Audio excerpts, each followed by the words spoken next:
brought to you by Skites, your happy place, skites.com. Hello, children. So today I just got back from watching Transformers 4. And I know what everyone's thinking, like, oh, this is the Transformers. But listen, someone's watching this movie because you don't make 4 installments without somebody watching 1, 2, and 3. And there were a lot of people in that movie theater, so yeah. So it's a Michael Bay movie, and right there, I'm just gonna be a little honest with you. I'm slightly biased against Michael Bay because I don't feel like he's a premier director, filmmaker. But I did have my buddy Irv Gotti. He came over this weekend. He needed to use my internet, my computer, and he actually was really excited about this movie. And he's like, "When does it come out?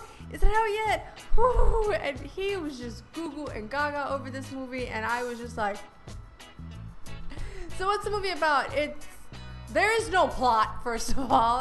It's a Michael Bay movie. It's, you know, like something Transformers, boom boom boom, explosion, dude. That's basically it. But the scripted analysis, the plot is that the robots are on the defense from the government, and Mark Wahlberg, who's our new Shia LaBeouf, has to take over and help them. And again, there is no plot to this movie, and it's kind of all over the place. It's just First of all, let me start off by saying I did like the first one. I liked Shia LaBeouf and I liked Megan Fox in their roles. I liked the second installment less. The third one, I was just like, nope. And I will say that compared to the 80s and 90s cartoons, this whole thing doesn't hold water, anything. Nope. It's like comparing apples to oranges. This is nowhere near as good. Again, Michael Bay. So, it's so weird to describe this movie. Mark Wahlberg actually plays an inventor. I know.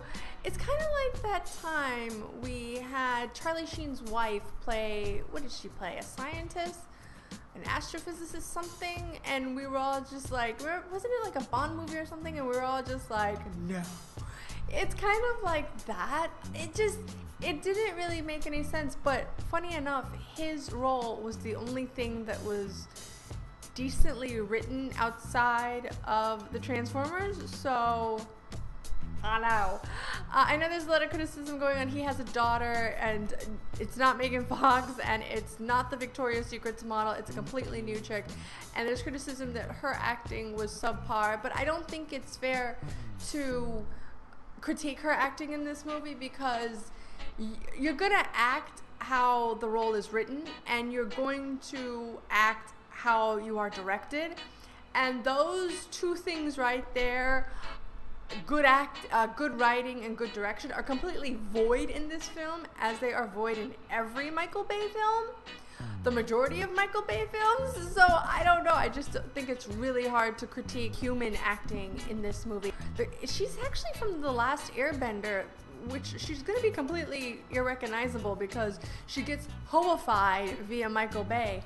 And she's the daughter, she's Wahlberg's daughter. I don't even know people's names in this movie because it's completely irrelevant anyways.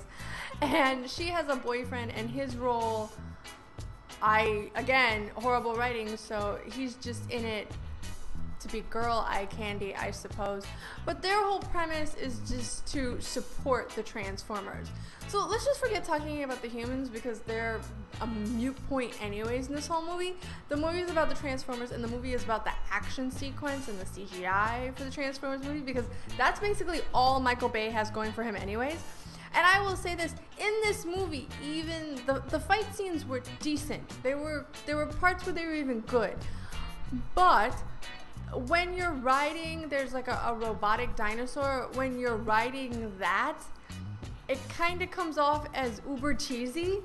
And even I was just like, huh? It kind of bordered on the realm of cuckoo crazy land. And I wasn't really, yeah, it just, you know what this movie feels like? It feels like we gave a 12-year-old kid $100 $200 million, whatever it was, cameras, and, you know, fortitude, and we said, go forth and shoot this movie, and that's what you got. It's like the writing and direction of like a 12-year-old kid, which might even be a diss to 12-year-olds, because maybe there are some 12-year-olds that could actually have done a lot better. The camera angles were cheesy, the writing is cheesy, it's a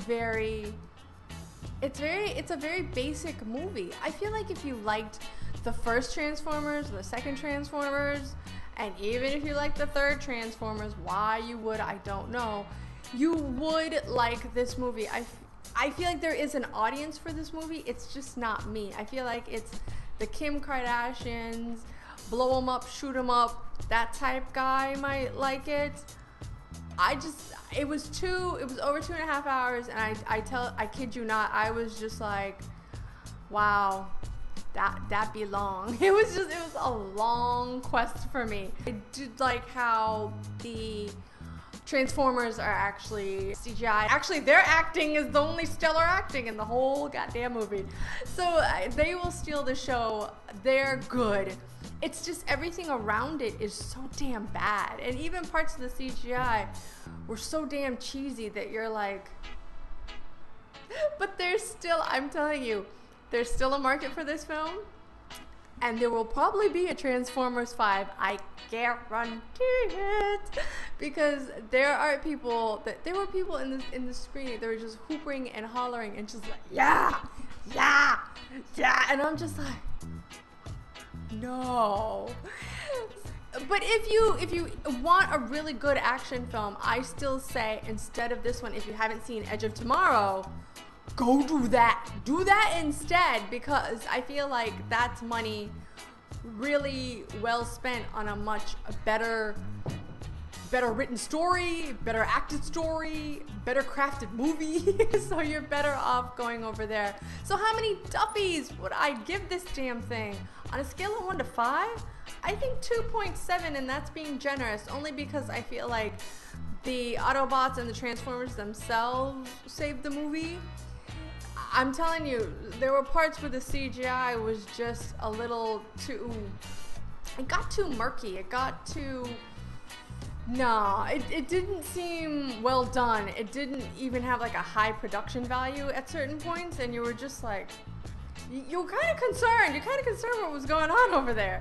So yeah, 2.7 W's, but I'm telling you, there's still a market for this movie. It's still going to be one of the biggest grossing movies of the summer. Guys are gonna like it.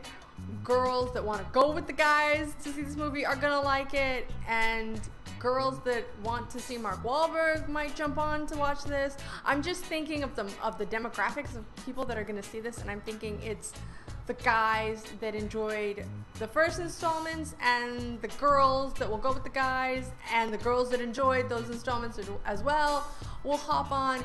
But it just wasn't, there's really nothing there short of the CGI Transformers. Like, that's it. And the fight scenes were the only thing that kept my eyes in this game. So yeah, so that's what I thought. So let me know if you're going to see Transformers, or what you thought of the previous 3, and which one was your favorite. Alright, you guys, that's it for me. It's the greatest show on earth. Live long and prosper. I'll talk to you guys later. Bye. You know what made it better though? You know what would have saved this movie? Megan freaking Fox. She's way hotter than the last girl.